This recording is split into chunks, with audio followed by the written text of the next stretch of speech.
Welcome back. Here we are again. Going to work on our next step is the client service calls. This to me, it really kind of continues to build rapport with your buyers and or sellers. For example, the calls that you're making should be on a weekly basis. Depending on what stage or step you are in the process with them, the bottom line is that you're always bringing information, confirming what the plan and goal is, and then also to lead them and focus on the end result. So for example, if they're first time home buyers and looking for a home, you want to, if you haven't found a home yet, then that call is like, hey, just want to touch base. Have you seen anything? What's caught your eye? Let's talk about a couple of the ones that we saw before. Okay, well, let's keep looking because your home is around the corner. Has anything changed? Do we need to make some adjustments? So you're just always trying to keep your finger on the pulse to find out exactly, just to make sure that from the original meeting where they kind of painted the vision of what their home's going to be, and just to make sure it's consistent, because once you understand that vision, then as each week goes by or each home that you look at, you're always bouncing it off that list. Mm-hmm. So that way you don't have to, you're trying to guess and going, why didn't they like this or why didn't they like that? You automatically already know. And plus two, the communication is they start to learn that you're not just there to say, hey, let's find a home. You're there to help them find the right home or help them sell their home. Mm-hmm. So even with the seller, you want to make sure that you're actually contacting them weekly, giving them updates on the activity, updates with the market, and then just kind of see where they kind of check the pulse on where they are.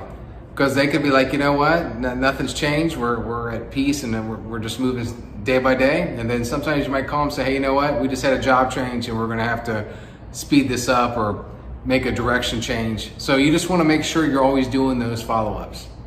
Yeah, and the other thing to add on to that too is this is something you're going to share with them as an expectation for them to expect from you. Right. And what that does is it eliminates unnecessary phone calls. So you're not getting phone calls from people like, what's going on? Or, hey, do you know about this? Or what's happening with this? Or have we had any showings? There's all these different questions that are going through people's mind as they're working with you. Mm-hmm. And if you know, or if they know and you know that you're going to be having a conversation every, say, Thursday morning or Thursday evening, or whenever you want to schedule to do those service calls with people that you haven't talked to that week, right? They know that that's their opportunity to talk to you about some things, and they know you're not going to try to shuck and jive them or like avoid them.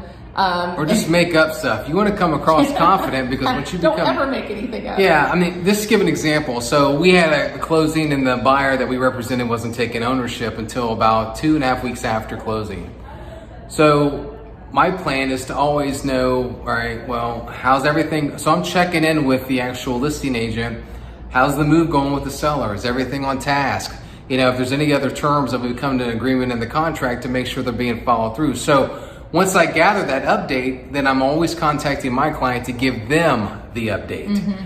So then it's not like someone calling and saying, hey, well, I'll check until I get back to you. I'd rather check with them and then give them the update. So, because at the end of the day, they're leaning towards you to lead, guide, and direct through this process. Right. And when you're given information, we're here to gather information. And once you have that, then that kind of builds the confidence and trust in you.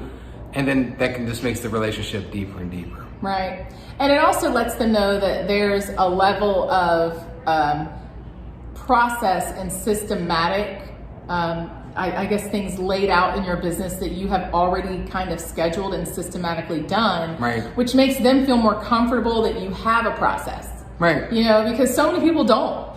So many agents are flying by the seat of their pants and they are just waiting on their phone to ring to put out another fire. You do not want to be that way. And if that's how you've been running your business, you don't have to. You can set parameters in your business that allow you to stay on top of those things. I've always looked at it like if somebody has to call and ask me a question, I failed. My communication failed in some way. And if that happens to you often enough, then you need to develop a process around it. And so it's just constantly a thing that's evolving, but simply enough, you can avoid a lot of this by simply just having that weekly conversation. And this is going to be with people who are currently looking at homes or that you're listing their home. This isn't necessarily, people that are on that warm list that we were Correct. talking about, those people are people you're kind of following up with periodically. But weekly, definitely listings, definitely buyers that you're working with. You need to be in contact with them weekly in some shape or form. It can be a text message. It can be a phone text call. if there's nothing new. Yeah. It's like you want to kind of make sure you have a day or a certain time frame that you do it. I always like to, at the end of my call, just to recap. So just to recap, Yep. A, B, and C, real quick, because you might have talked about 13 different things that had nothing to do with why you really called in the first place, but at the end of the day, you just say, hey, I just want to recap. All right, there has been 3 new homes that came on the market. We're looking at 2, and then your time frame has changed by 30 days, whatever it is. Yeah. So then that way they know that you listened to what they told you as well. Yes. So this again, you may be in a place where you're like, Alicia, I don't have anybody to make customer service calls to just yet. That's okay. You will. If you don't have people to make customer service calls to, then I would suggest making calls to people that you plan to do business with. Talk to the different lenders that are out there. Talk to different title reps. Build some relationships with people in the industry. Spend that time to try to shore up your team of people, of who you're going to go to, people you feel comfortable talking to and, you know, having as a resource for questions for yourself or for your clients.